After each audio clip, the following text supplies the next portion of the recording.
Assalamualaikum warahmatullahi wabarakatuh. Student, this is our third class of linear algebra. This is the book of Brent McCollum. In this book we are going to study the first chapter. इस chapter में हम लोग जो study करेंगे वो होगा linear equation और matrices के बारे में। तो स्टूडेंट याद रखें कि आपसे पूछा जाता है लीनियर इक्वेशन और मैट्रिसेस के बारे में, तो आपको कुछ बेसिक चीज़ों का अंदाज़ा होना चाहिए कि लीनियर इक्वेशन क्या होती है और मैट्रिक्स क्या होता है। सबसे पहले याद रखें स्टूडेंट, ऐसी इक्वेशन, अब आपको पहले तो ये समझो कि इक्वेशन क्या होती है। नीचे देखें आप, यहाँ पे 1 लिखा हुआ है।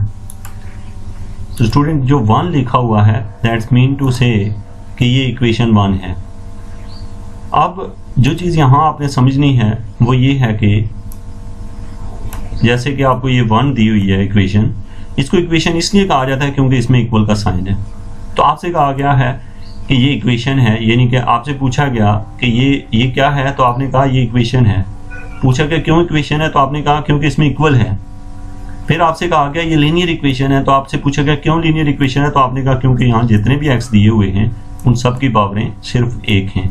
तो याद रखें कि लीनियर इक्वेशन वो होती है जिसमें वेरिएबल की पावर 1 होती है और साथ में इक्वल का साइन भी होता है, तो उसके लीनियर इक्वेशन कहते हैं। अब इक्वेशन कितनी होती है स्टूडेंट, जैसे कि आप छोटी क्लासों में जब क्लास 6, 7 या 8 में पढ़ते थे तो आपके पास ये होता था कि जो इक्वेशन आपको दी होती थी उस इक्वेशन में जो भी इक्वेशन आपको दी होती थी उस इक्वेशन के अंदर अननोन की तादाद होती थी। जैसे आपको शुरू में सवाल दिया होता था 2x plus y equal to something, जैसे y इक्वल टू 3 दिया हुआ है, तो ऐसा सवाल दिया होता था आपको। इसमें कहते थे कि 2 अननोन है, एक x एक y है। अभी मैं आपसे अगर पूछूं कि ये जो इक्वेशन दी हुई है जो नीचे लिखी हुई है ये वाली, इसमें कितने अननोन है, तो आप कहेंगे 3 है। कौन कौन से, x1 x2 और x3। तो स्टूडेंट अभी तक जो चीजें मैंने आपको क्लियर करवाई हैं वो है इक्वेशन क्या होती है, और फिर लीनियर इक्वेशन क्या होती है, और फिर अननोन किस चीज को कहते हैं, और इक्वेशन को देख के पता कैसे चलता है कितने अननोन है। अब अगला सवाल है हमारे पास स्टूडेंट, वो होता है सोल्यूशन। कि सोल्यूशन क्या होता है, आपने ये चीज सीखनी है और लिखना है यार सोल्यूशन क्या होता है। तो सोल्यूशन वो वैल्यूज होती हैं उन अननोन्स की जो पुट करने से left hand side equal to right hand side आ जाए। यानी कि आप x1 y1 और x1 x2 x3 की जगह ऐसी कीमतें रख दें जिनको सिंप्लीफाई करने के बाद दोनों साइडें इक्वल आ जाएं, यानी इधर भी -13 आ जाए उधर भी -13 आ जाए, तो उसको कहते हैं कि ये जो अननोन की वैल्यूज हैं ये उसका सोल्यूशन है। अब स्टूडेंट चूंकि हम पढ़ रहे हैं चैप्टर नंबर 1, इसमें हम देखेंगे ये सारी चीजें हैं। अब यहाँ पे आप देखें तो ये जो है ना, आपसे को पूछता है कि सिस्टम ऑफ लीनियर इक्वेशन क्या होती है। सिस्टम ऑफ इक्वेशन यानी आपसे पूछा क्या जा रहा है, system of equation, system of linear equation. तो आप गौर से देखें तो ये सिस्टम ऑफ लीनियर इक्वेशन का क्या मतलब होता है। तो याद रखें कि अगर आपके पास एक अकेली इक्वेशन दी हो जैसे 2x plus Y equal to 3, तो आप लोगों की ये एक इक्वेशन है।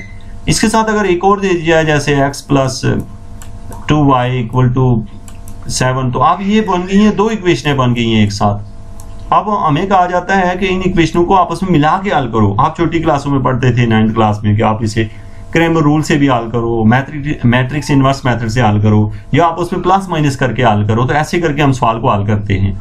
तो स्टूडेंट ऐसे करके जब हम इक्वेशन को हल करते हैं तो इसको कहते होते हैं कि 2 इक्वेशनों को आपस में मिला के प्लस माइनस करके हल करना, या कोई और मैट्रिक्स इनवर्स मेथड, यानी जो मैट्रिक में 9th क्लास में आपने पढ़ा करते थे कि आप लोग मैट्रिक 9th में आप लोगों ने पढ़ा है कि कैसे हम इनको हल करते हैं। लेकिन अगर नहीं भी पता हम यहाँ फिर सीखेंगे। लेकिन ये है कि ये दो अननोन वाले थे। याद रखें कि जब जैसे इक्वेशनों की तादाद 1 से ज्यादा दी हुई हो और उनको आपस में मिला के हल करना हो, तो उन इक्वेशनों को कहा जाता है सिस्टम ऑफ लीनियर इक्वेशन। और उनको हल करने के लिए जो वर्ड यूज किया जाता है साइमल्टेनियसली, क्या कहा जाता है इसे, साइमल्टेनियसली, जो कि मैं यहाँ आपको बताऊंगा अभी कि साइमल्टेनियसली इक्वेशन कैसे कहते हैं, यानी कि तरतीब के साथ इनको हल करने को कहा जाता है। अब यहाँ पे आप देख रहे हैं इक्वेशन नंबर 2, ये सारी इक्वेशन नंबर 2 है, क्योंकि इसमें जो है आपसे को पूछता है बताओ कि इसमें अननोन कितने हैं। तो आप कहेंगे स्टूडेंट के इसमें n अननोन है। n इसलिए कि एक x1 एक x2 और एक xn तक एन मीन की हम जनरल बात करें, 2 हैं, 4 हैं, 10 हैं, 20 हैं, 50 है, 100 है, कुछ इस तरीके के अननोन हैं। तो अब आपका ये बात क्लियर होनी चाहिए कि अननोन कितने हैं। और याद रखो स्टूडेंट की एक बात जो मैं आपको बताने लगा हूं वो ये याद रखें कि जैसे कि आपसे को पूछता है कि इक्वेशन क्या होती है, तो आपने कहा वो जिसमें इक्वल आए। फिर अगला सवाल पूछा क्या लीनियर इक्वेशन क्या होती है, जिसमें वेरिएबल की पावर 1 हो। अच्छा, फिर पूछा जाता है सिस्टम ऑफ लीनियर इक्वेशन क्या है, जिसमें अगर इक्वेशनों की तादाद 1 से ज्यादा दी हो उसे सिस्टम ऑफ इक्वेशन कहते हैं। और आपसे पूछा जाता है कि अननोन क्या होते हैं, तो आप कहते हैं वो जिनकी वैल्यू हमने निकालनी होती है। जैसे ये जो इक्वेशन नंबर 2 है स्टूडेंट, इसमें एक बात खास याद रखिएगा कि जितने अननोन होते हैं उतनी ही नंबर ऑफ इक्वेशन दी हुई होती हैं। यानी कि आपको अगर 10 अननोन हैं तो नंबर ऑफ इक्वेशनें भी 10 होंगी। अब स्टूडेंट आपसे कहा जाए कि अगर आपको 8 इक्वेशनें दे दी जाए और नंबर ऑफ अननोन 10 हों, यानी कि 2 ज्यादा हों, तो फिर आप कहते हैं कि इसका सोल्यूशन हम निकाल नहीं सकते, क्योंकि सोल्यूशन उसी का निकाला जा सकता है जितने अननोन हों उतनी ही इक्वेशनें दी हुई हों, या उससे ज्यादा इक्वेशनें दी हों तो फिर भी हम निकाल लेते हैं। तो यानी आपको ये पता हो कि सोल्यूशन निकालने के लिए क्या चीज जरूरी है। तो ये कुछ चीजें मैं आपको बताई हैं। आपको ये बड़े की पॉइंट्स होते हैं, आपको ऑब्जेक्टिव में पूछे जाते हैं, आपको असाइनमेंट्स में दिए जाएंगे, आपको किसी भी लिहाज से ये पूछे जाएंगे, और लीनियर अलजेब्रा की बेस हैं ये चीजें। अब स्टूडेंट सवाल होता है कि ये तो एक होता है इनकंसिस्टेंट और एक होता है कंसिस्टेंट। अब नाम से ही जाहिर है कि कंसिस्टेंस यानी कि एक बच्चा जो है ना वो कंसिस्टेंस यानी कि एक लगातार जो है ना वो कोई अच्छा काम कर रहा है, यानी कि कंसिस्टेंस के मीनिंग में अच्छा आ रहा है, और इनकंसिस्टेंट में वो कोई तरतीब या मुतवातर नहीं कर रहा। अब हमें कहा जाता है जो इक्वेशन नंबर 2 है इसका नो सोल्यूशन आएगा। नो सोल्यूशन आना यानी कि याद रखो कि जब इक्वेशनों को हल करते हैं तो कुछ इक्वेशनों का जवाब निकलता ही नहीं है। जब जवाब निकलता ही नहीं है तो हम कहते हैं कि ये इनकंसिस्टेंट है, जवाब ही नहीं निकल रहा है। तो आपसे सवाल पूछा जाए कि अगर सिस्टम ऑफ इक्वेशन का जवाब ना निकल रहा हो तो उसे क्या कहते हैं, तो आपका आंसर होता है कि उसको अनकंसिस्टेंट कहते हैं। तो अगर जवाब निकल रहा हो तो उसको कंसिस्टेंट कहते हैं। तो यानी कि अगर सवाल हल हो जाए तो कंसिस्टेंस ना हो तो इनकंसिस्टेंट।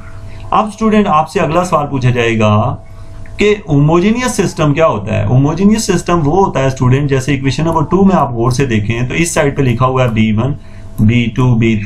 अगर ये वाली साइड जिसपे B1 B2 B3 इनकी जगह सारे 0 0 आ जाएं तो उधर वैल्यूज हों और इस साइड पे 0 0 हों तो उसको कहते हैं होमोजेनियस सिस्टम। तो आपसे को पूछता है, जैसे मैं यहाँ पे इक्वेशन लिखता हूं, मैं लिखता हूं 2x + 3y = 0 और फिर मैंने लिखा है x + y = 0। तो मुझे को पूछता है ये जो इक्वेशंस दी हुई हैं, सिस्टम ऑफ इक्वेशन है 2, इन 2 इक्वेशनों में को होमोजेनियस है नॉन होमोजेनियस है। तो मेरा आंसर है होमोजेनियस है, क्योंकि राइट साइड पे दोनों सिफर हैं, दोनों 0 हैं। इसको कहा करते हैं बच्चों सोर्स टर्म। क्या कहते हैं? सोर्स टर्म, यानी ये जो साइड है तो सोर्स टर्म 0 है, इट मीन कि ये होमोजेनियस है। तो अब आपको ये समझ आया कि ये होमोजेनियस है। तो स्टूडेंट मैं बहुत सारी चीजें आपको बता चुका हूं, ये आपने नोट कर लेनी है। अब आपने देखा इनकंसिस्टेंट का मतलब जिसका जवाब ना निकले। जैसे इन 2 इक्वेशनों को मैं हल करूं तो x और y का जवाब ना निकल सके तो मैं कहता हूं इनकंसिस्टेंट है। अगर जवाब निकल जाए तो कंसिस्टेंट है। अब स्टूडेंट सवाल पूछा जाता है कि जो कंसिस्टेंट होता है उसके दो तरह के सोल्यूशन होते हैं स्टूडेंट, एक होता है ट्रिवियल और एक होता है नॉन ट्रिवियल। अब आपका अगला सवाल है कि जो भी हमारे पास सोल्यूशन आता है, यानी कि यानी जवाब जब आ जाता है तो जवाब 2 तरह के होते हैं।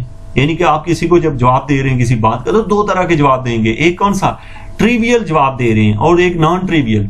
ट्रिवियल का मतलब ये होता है स्टूडेंट, जैसे जो होमोजेनियस इक्वेशन दी होती है, जैसे आप इस इक्वेशन को गौर से देखें तो इस इक्वेशन को हल किए बगैर कोई भी बंदा बता सकता है कि x और y की जगह का 0 पुट कर दो दोनों की जगह, तो दोनों साइडों पे 0 = 0 आ जाता है।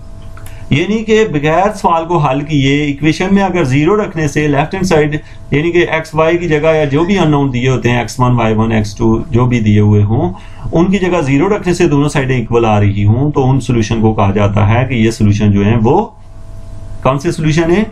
ट्रिवियल सोल्यूशन है।